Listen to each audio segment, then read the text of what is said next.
Recording started. Recording started. Recording started.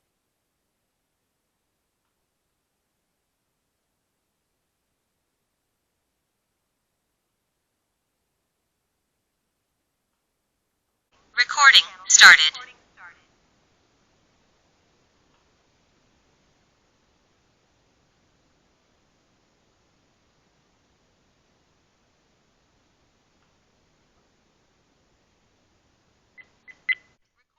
Recording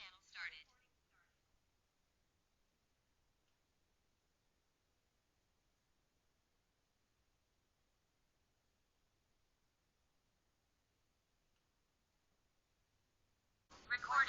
Recording started.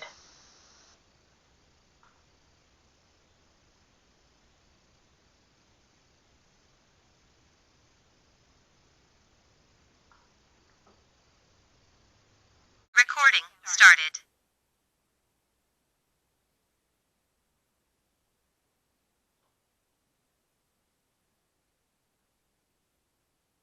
Recording started.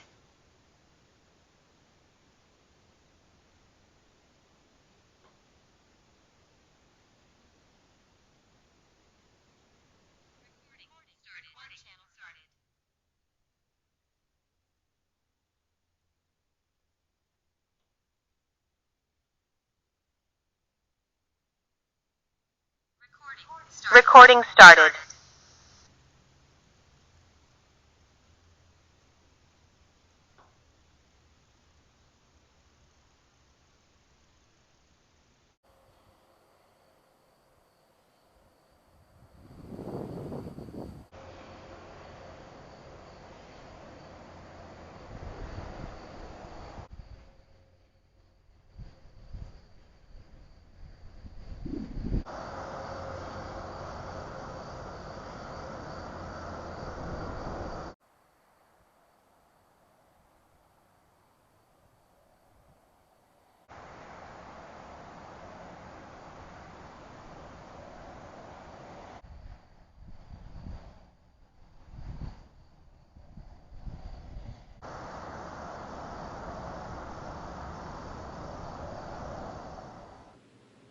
Video stop.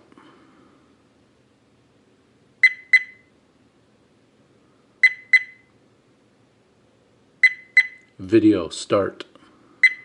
Recording started. Take photo. Turn off audio. Voice recording disabled. Turn on audio. Voice recording enabled. Turn off screen. Turn on screen. Lock video.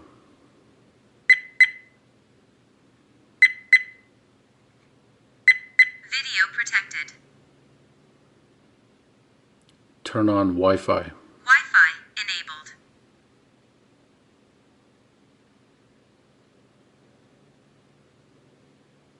Recording started. Turn off Wi-Fi. Wi-Fi disabled. Recording started.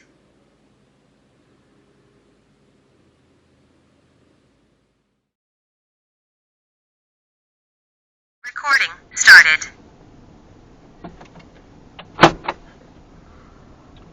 Hey guys, welcome back. This is going to be an audio video test of the VIOFO A119 Mini 2. Right now I'm speaking to you live directly to the camera. It's filming in 2K at 30 frames per second and the HDR is enabled. And for this nighttime footage I have the CPL filter removed. And when I do the daytime footage, I'll use the 2K at 60 frames per second and turn the HDR off. And I'll go ahead and install the CPL filter.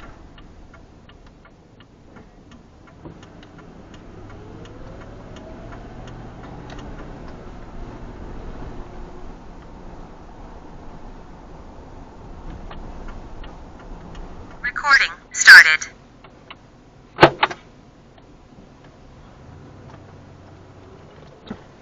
Hey guys, welcome back.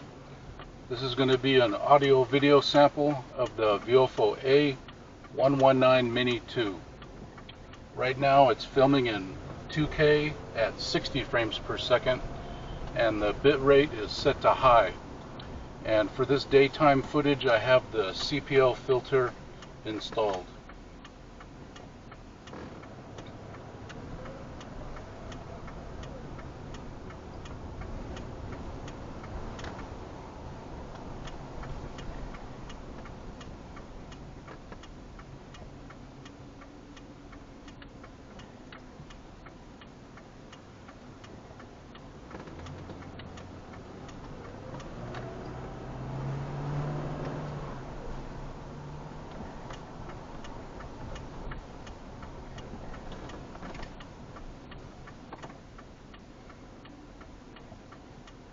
Recording started.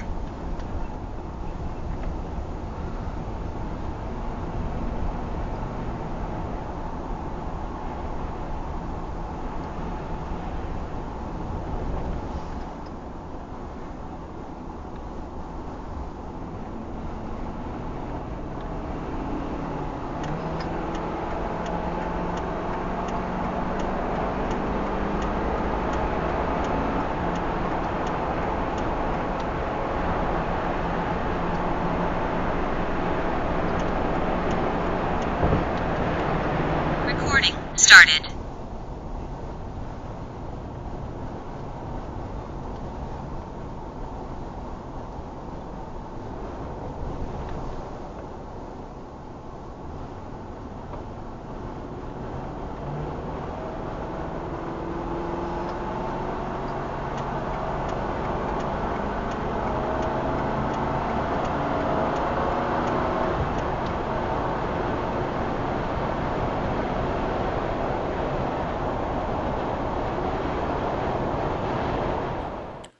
Hey guys, welcome back. First off, this is a sponsored review. The nice folks at VIOFO were kind enough to send me the brand new, just released A119 Mini 2 for a test and review. And I've been playing with this thing for about 2 months, and I'd like to tell you what I've learned about it. And real quick, these things are going on Amazon for $112, and you get a free $15 CPL filter. And I'll put a link to all this down below in the description box. So I consider myself a very basic amateur dashcam user, so everything I say in this review should be confirmed and verified and taken with a grain of salt. And if you're looking for an opinion from a legitimate professional dashcam reviewer, you want to check out the reviews from Retro Car Guy 530 and Vortex Radar. I'll put a link to their reviews down below. And whatever you do, don't watch this entire video. I've installed timestamp chapters at the bottom of your screen, so feel free to skip around for whatever information you're looking for. And a quick word on the test footage, on my test footage of me driving around in the city at nighttime, in the daytime. I don't have proper editing software, so I've got to mash those clips together, and it reduces the resolution to 1080p and chops the frames per second to 30 frames per second, even though it was filmed at 2K and the daytime was filmed at 60 frames per second. So I've put a link to the original raw test footage down below, and you can see what the camera really looks like, and that'll give you a truer representation of what it'll look like if you got one of these cameras.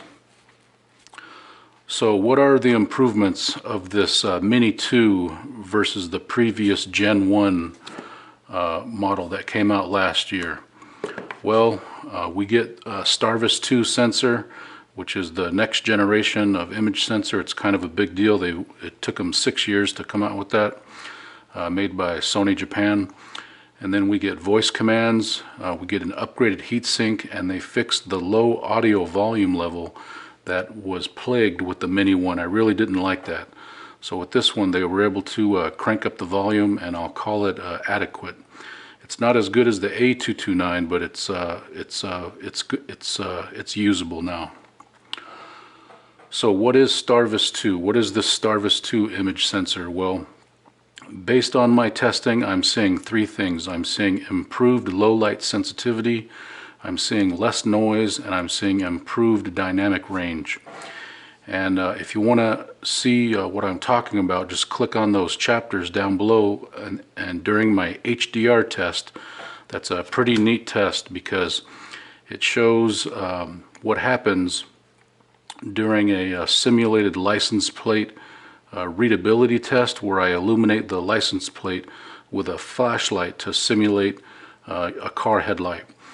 And all three dash cams I compared it with the A139 Pro, the previous generation Mini One, and the WM1. And all the cameras except for the WM1 can read the license plate because it doesn't have HDR. But what I took away from that footage is that when I turn on the flashlight and I point it at the license plate, you can see how dark the rest of the scene goes, because it's having trouble compensating between the brightest part of the video and the darkest part of the video. And what you can see is the Mini 2 outperforms all three cameras. Not only can it read the license plate, but everything else is brighter and more legible. And moving on to the low light sensitivity test, it's kind of the same thing. I have my shop lights on in my garage, and then I turn the lights off, and I just have this one small little flashlight, and it shows just how sensitive the light sensor is, or the image sensor is, in this Mini 2. It outperforms all three other cameras by a wide margin. And going outside, we can look at the Illuminated sign test. It puts all this together, and I'm looking at a price sign, a gas station price sign. And it's one of those signs where the numbers and the digits are made up of individual LEDs, and they're very, very intense in their brightness. And I found out something surprising, is that the Mini 1 actually can read the sign the best as far as the digits. But again, if you look at everything in the scene that is not illuminated with that sign, it's completely dark. So it has a problem compensating between the brightest part and the darkest part. And if you look at that footage, you'll see the Mini 2 performs the best. The WM1, the numbers are completely illegible because it doesn't have HDR. And the A139 Pro, it does okay, but when the lighting conditions fall, it starts to fall apart. Things start to get blurry, and I get a ghosting effect. And I still haven't been able to pinpoint why that is, but I think that's because it's basically a 4K camera, and those 4,000 pixels are light starved, and it's disrupting their ability to resolve that image. And the 2K, it copes with that much better at night and in low light conditions. Okay, so voice commands. Okay, so this is a kind of a big deal because my number one favorite voice command is activating the emergency lock button. And previously, this is how they did it. They had this separate optional Bluetooth remote that cost $20. And for the past 4 years, since I've been into VIOFO dashcams, I have never liked this remote for 3 reasons. Number one, it's an optional additional cost of $20, and on a $100 camera, that's 20% of the cost. The second reason is this takes a battery, so now you've got to add in some preventative maintenance. You've got to keep a battery on hand, and you've got to keep a fresh battery in it, and chances are likely when you want to push that thing, the battery might be dead. And the third reason is this relies on a Bluetooth connection, and I'm sure we've all experienced how a Bluetooth connection can become unpaired. So I've never really liked this option, but with voice commands it fixes all of that. All you got to do is say lock the video, and Bob's your uncle, it works. And the second voice command that I like is turn on Wi-Fi, because my original Mini One, it lives on my rear window, and so in order to turn on the Wi-Fi to get into the app to change settings, I've got to get out of the driver's seat and go push the Wi-Fi button. But now you just say turn on Wi-Fi and you can connect to the app and make all of your settings. So it really is a time saver. And as far as the upgraded heatsink, I did some heat testing with a thermal imaging camera. I've got one of those fancy cameras that can see the heat signature, and there's a chapter where I show that side by side with the Mini 1 on the left and the Mini 2 on the right. And the Mini 2 I found runs 19 degrees Fahrenheit cooler than the previous Mini 1. And my Mini 1 is a retail production version, by the way. So I really like that because in hot environments, it's got to be the most challenging environment to run parking mode in a hot parked car under direct sunlight. So now we've got an extra 19 degrees Fahrenheit margin to keep that thing running and malfunction free.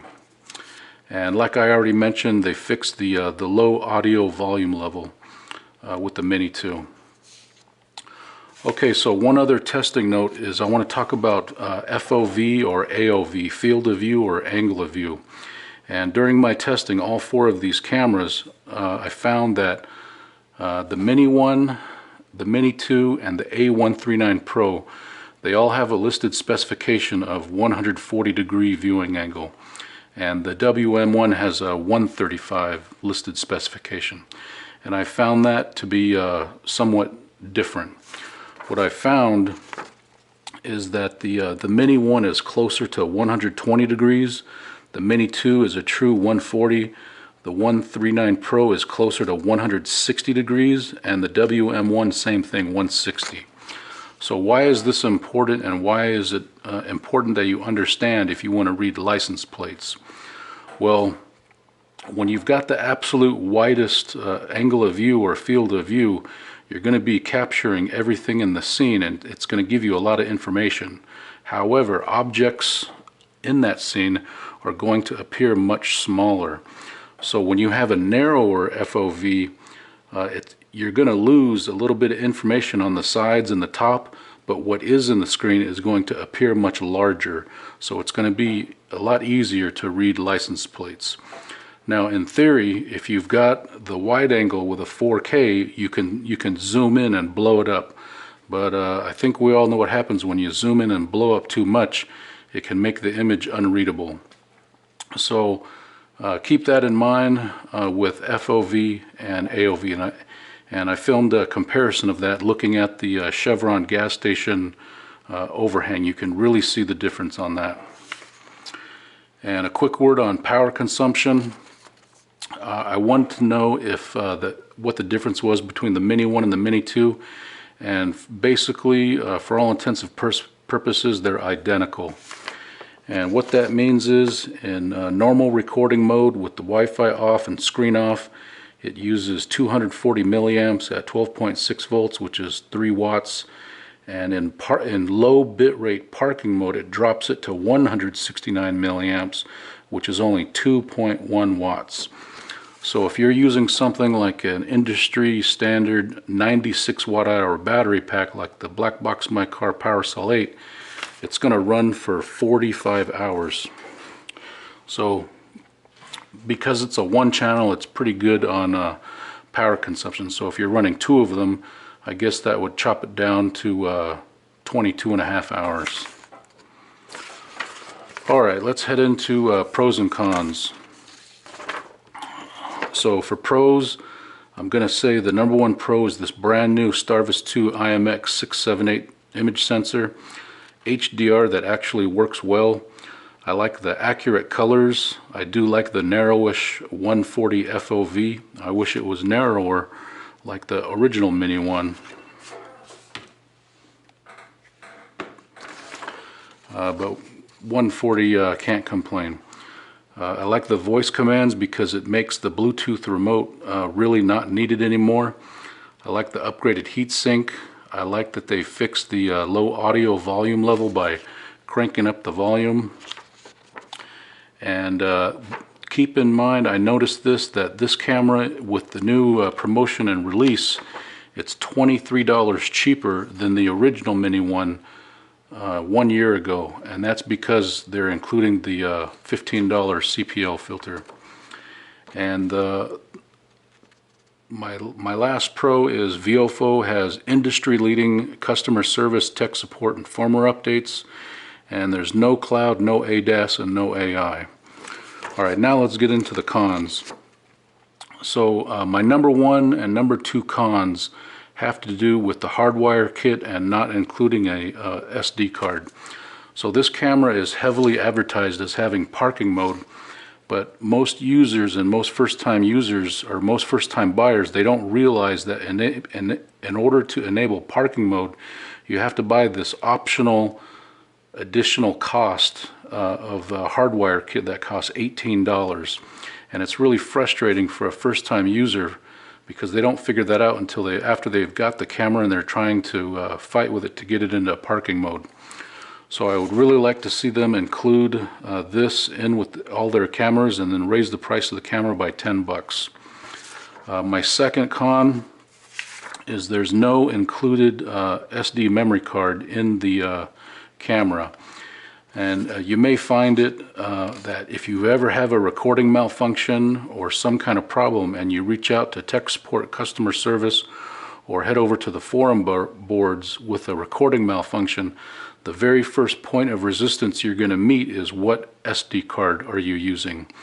And VIOFO has a list of recommended and not recommended SD cards. I'll put a link to that down below. But it may be a good idea to buy one of these 32 gig $20 memory cards and not use it to record with the camera, but just to use it for diagnosis purposes when if you ever experience a malfunction. So that's my rant on that.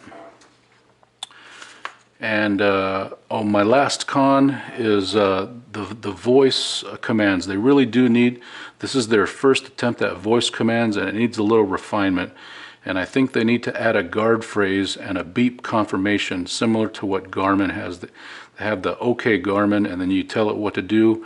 And then Vantrue, when you talk to the Vantrue cameras, when you're talking to it, it gives you a beep to confirm that it actually received your command. So they need to add a guard phrase, add a beep confirmation, and then that voice command should be all worked out.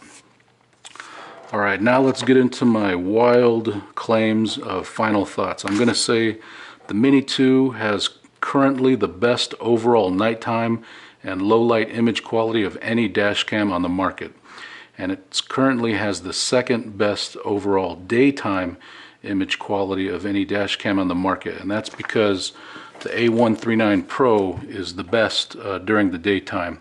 However, at nighttime and low light situations, I'm seeing the Mini 2 can outperform the 139 Pro in those dark situations, because when the lights go out, it really makes it tough on those 4,000 pixels trying to resolve an image. And my last final thought is at $112 with a free CPL filter, this is currently the best value for money of a one-channel dash cam on the market. So that's what I got. All right, that's pretty much it. Thanks for watching. We'll see you next time. Bye-bye.